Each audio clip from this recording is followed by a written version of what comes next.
Channel ಅಷ್ಟೆಲ್ಲ ಹೇಳಿದ್ರು ನಮ್ಮ ಮನೆವರೆಗೂ ಬಂದು ನಮ್ಮ ಅಪ್ಪ ಅಮ್ಮನ ಅವಮಾನ ಮಾಡಿ ಮತ್ತೆ ಅವ್ರಿಗೆ ಕಾಪಾಡೋ ನಾಟಕ ಮಾಡಿ ಅವ್ರಿಗೆ ಗಿಫ್ಟ್ ಬೇರೆ ಕೊಟ್ಟೋಗಿದ್ಯಾ ಅಂಕಲ್. ಮಾತಾಡೆ. ಇನ್ನು ನಿನ್ನಿಂದ ನೀನು ಮಾಡೋ ಎಡವಟ್ಗಳಿಂದ ಏನೇನು ಅನುಭವಿಸ್ಬೇಕು ಅಂತ ಹೇಳ್ಬಿಡು. ನಾನು ನಿಮ್ಮಪ್ಪನೂ ತಲೆ ಕೊಟ್ಟು ನಿಲ್ತೀವಿ. ಏನೇನೋ ಮಾತಾಡ್ಬೇಡಮ್ಮ. ಆ ಅಂಕಲ್ ಇಲ್ಲಿವರೆಗೂ ಸುಮ್ಮನೆ ಬಂದಿರಲ್ಲ. ಅವ್ನ ಮನ್ಸಲ್ಲಿ ಏನಿದೆ, ಯಾವ ಉದ್ದೇಶ ಇಟ್ಕೊಂಡು ಬಂದಿರ್ತಾರೆ ಅಂತ ನಿನಗೆ ಗೊತ್ತಿಲ್ಲ. ಮುಚ್ಚೆ ಬಾಯಿ. ಮೊದಲು ನಿನ್ನನ್ನು ನಿಂತಿದ್ಕೋ, ಆಮೇಲೆ ಬೇರೆಯವ್ರ ಉದ್ದೇಶದ ಬಗ್ಗೆ ಮಾತಾಡುವಂತೆ. ಇವತ್ತು ನಾನು ಯಾಕೆ ಸುಮ್ಮನೆ ಇದ್ದೀನಿ ಅಂದರೆ ಅದಕ್ಕೆ ಕಾರಣ ಏಜೆ ಅವರು. ಅವ್ರು ಏನಾದರೂ ಬಂದು ಕ್ಷಮೆ ಕೇಳಲಿಲ್ಲ ಅಂದಿದ್ರೆ ಇವತ್ತು ನಿನ್ನನ್ನು ಸುಮ್ಮನೆ ಬಿಡ್ತಿರ್ಲಿಲ್ಲ. ಸಾಕು ಸಾಕು. ಇನ್ನು ಮುಂದೆ ಯಾವುದೇ ಕಾರಣಕ್ಕೂ ಆ ದೊಡ್ಡ ವ್ಯಕ್ತಿ ವಿಷಯದಲ್ಲಿ ತಲೆ ಹಾಕ್ಕೊಡ್ತು ಅಷ್ಟೇ. ಏ ಅಂಕಲ್, ನನ್ನ ತಂಗಿ ಲೈಫ್ ಹಾಳಾಗ್ತಿದೆ ಅಂತ ನಾನು ಟೆನ್ಷನ್ ಇರುವಾಗ ನನ್ನ ಲೈಫಲ್ಲಿ ಎಂಟ್ರಿ ಕೊಡೋಕ್ಕೆ ನಮ್ಮ ಮನೆಯವ್ರಿಗೂ ಬಂದಿದ್ಯಾ? ಇಲ್ಲಿವರೆಗೂ ಬರೋದಲ್ದೆ ನಮ್ಮ ಮನೆಯವ್ರನ್ನ ಕೊಂಡ್ಕೊಳ್ಳೋಕೆ ಇಷ್ಟೆಲ್ಲ ಗಿಫ್ಟ್ಸ್ ಬೇರೆ ತಂದಿದ್ಯಾ? ಒಳ್ಳೆ ಮಾತಲ್ಲಿ ಹೇಳಿದ್ರೆ ನಿಂಗೆ ಅರ್ಥ ಆಗಲ್ಲ ಅಲ್ಲ? ನಿಂಗೆ ನನ್ನ ಸ್ಟೈಲಲ್ಲೇ ಹೇಳ್ಕೊಡ್ಬೇಕು.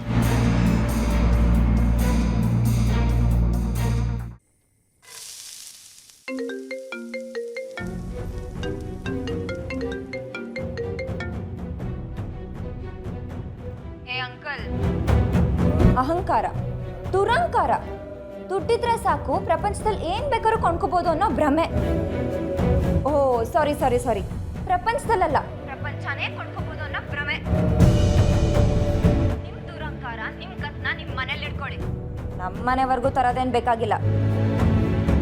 ನಮ್ಮ ಮನೆವರೆಗೂ ತಂದ್ರೆ ನಿಮ್ ಗತ್ತಿಗೆ ಏನ್ ಗತಿ ಗೊತ್ತಾ? ನೋಡಿ.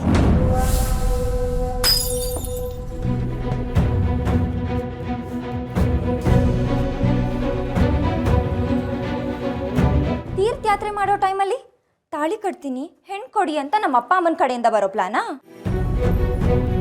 ನಿಮ್ಮ ಪ್ಲಾನ್ಗೆ ನಾನು ಮರಳಾಗ್ಬಿಡ್ತೀನಾ? ಚಾನ್ಸೇ ಇಲ್ಲ. ನಿಮ್ಗಿನ್ನೂ ನಾನು ಯಾರಂತ ಗೊತ್ತಿಲ್ಲ. ನಿನ್ನ ಲೆವೆಲ್ ಏನೇ ಇರಲಿ, ಆದರೆ ನನ್ನ ಲೆವೆಲಲ್ಲೇ ನಿಮಗೆ ಉತ್ತರ ಕೊಡ್ತೀನಿ. ನೋಡ್ತೀರಾ?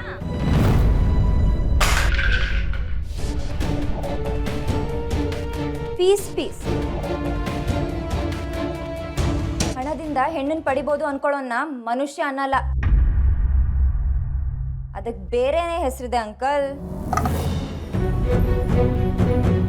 ಓ, ನಮ್ಗೆ ಈಗ ಹೇಳಿದ್ರೆ ಅರ್ಥ ಆಗಲ್ವಾ?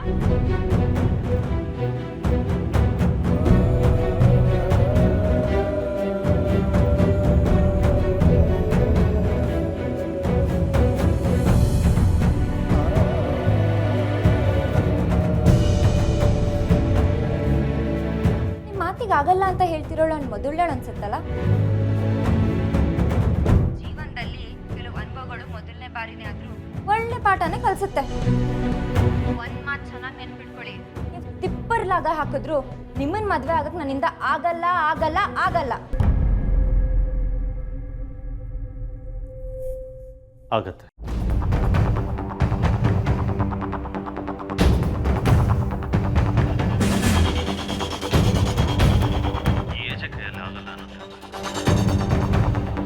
ನೀನು ಹೇಳಿದ್ನಿ, ನನಗೆ ಯಾರೂ ಆಗಲ್ಲ ಅಂತ ಹೇಳಿಲ್ಲ. ಯಾರೋ ನನಗೆ ನಾನೇ ಯಾವತ್ತೂ ಹೇಳ್ಕೊಂಡು ಎಲ್ಲ ಆಗುತ್ತೆ ಅಂತಲೇ ಬದುಕೋ ನಾನು. ಆಗುತ್ತೆ ಅಂದಿದ್ದನ್ನು ಸಾಧಿಸೋ. ಸೊ ಆಗಲ್ಲ ಅನ್ನೋದು ನನಗಾಗಲ್ಲ. ಇದು ಒಂದು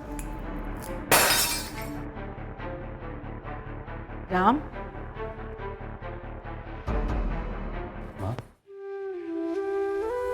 ಹುಷಾರಾಗಿದೆಯಾ ತಾನೆ? ಏನಾಗಿದೆ? ಇಷ್ಟು ವರ್ಷದಲ್ಲಿ ಮೊದಲನೇ ಸಲ ನೀನು ಅಡುಗೆ ಹಾಳು ಮಾಡಿರೋದನ್ನು ನೋಡ್ತಾ ಇದ್ದೀನಿ. ಜೀವನದಲ್ಲಿ ಕೆಲವು ಅನುಭವಗಳು ಮೊದಲನೇ ಬಾರಿನೇ ಆದ್ರೂ ಒಳ್ಳೆ ಪಾಠನೇ ಕಲಿಸುತ್ತೆ. ಸಾಮಾನ್ಯವಾಗಿ ಅಡುಗೆ ಮಾಡುವಾಗ ನಿನ್ನ ಗಮನ ಬೇರೆ ಕಡೆ ಹೋಗಲ್ಲ. ಇವತ್ತು ನಿನ್ನ ಗಮನ ಬೇರೆ ಕಡೆ ಹೋಗೋದಕ್ಕೆ ಕಾರಣ? ಹಣದಿಂದ ಹೆಣ್ಣನ್ನು ಪಡಿಬೋದು ಅನ್ಕೊಳ್ಳೋನ್ನ ಮನುಷ್ಯ ಅನ್ನಲ್ಲ. ಅದಕ್ಕೆ ಬೇರೆನೇ ಹೆಸರಿದೆ ಅಂಕಲ್.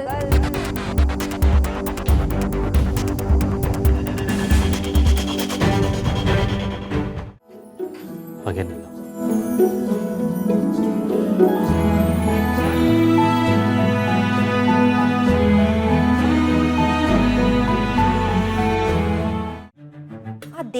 ಮೋಸಗಾರ? ಹೆಂಡತಿ ಇದ್ರು ನನ್ನ ಚುಕ್ಕಿಯಿಂದ ಬಿದ್ದಿದ್ದಾನಲ್ಲ, ಹೆಂಡತಿಗೂ ಮೋಸ, ನನ್ನ ಚುಕ್ಕಿಗೂ ಮೋಸ. ಹೇಗಾದರೂ ಮಾಡಿ ಅವ್ನ ಚುಕ್ಕಿಯಿಂದ ದೂರ ಮಾಡಲೇಬೇಕು. ಮಾಡಿದ್ರೆ ಇಬ್ರಿಗೂ ಮೋಸ ಆಗ ತಪ್ಪುತ್ತೆ. ಬಿಡಬಾರ್ದು ಅವನ್ನ.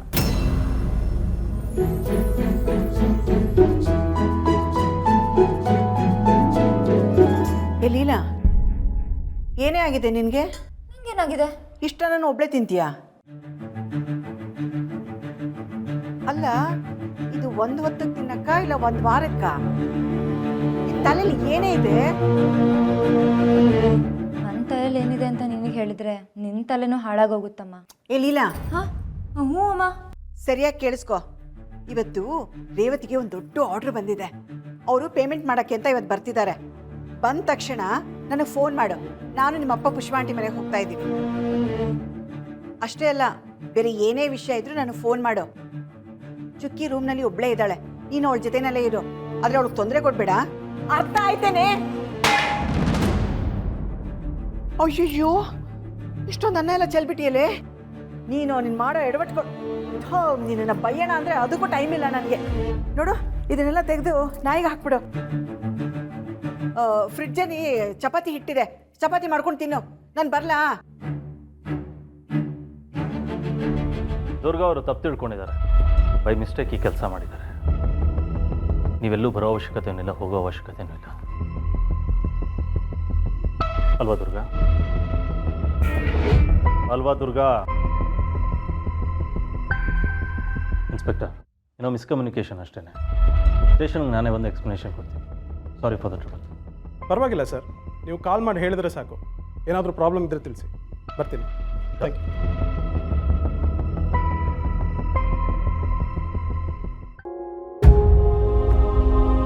ಅಯ್ಯೋ ಸರ್, ನೀವು ಕೈ ಮುಗಿಬಾರ್ದು, ದೊಡ್ಡವರು ನೀವು. ಇಲ್ಲ ಸರ್, ಅನುಭವದಲ್ಲಿ ನೀವು ದೊಡ್ಡವರು. ನಿಮ್ಮ ಜೊತೆ ನಾವು ತುಂಬ ಕೆಟ್ಟದಾಗಿ ನಡ್ಕೊಂಡು ತಪ್ಪು ಮಾಡ್ಬಿಟ್ಟು.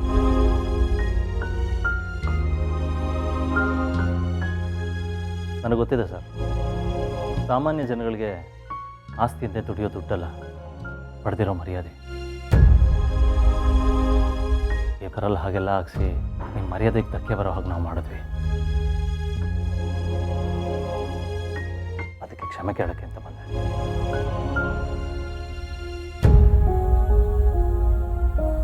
ನಂಗೆ ಕ್ಷಮೆನ ನೀವು ಒಪ್ಕೊಂಡಿದ್ದೀರಾ ಅಂತ ನಂಬಿದ್ದೀನಿ.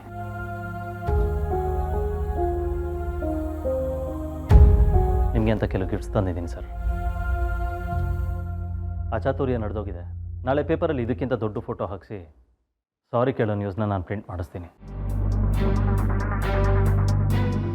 ಅರ್ಥ ಆಯ್ತಾ?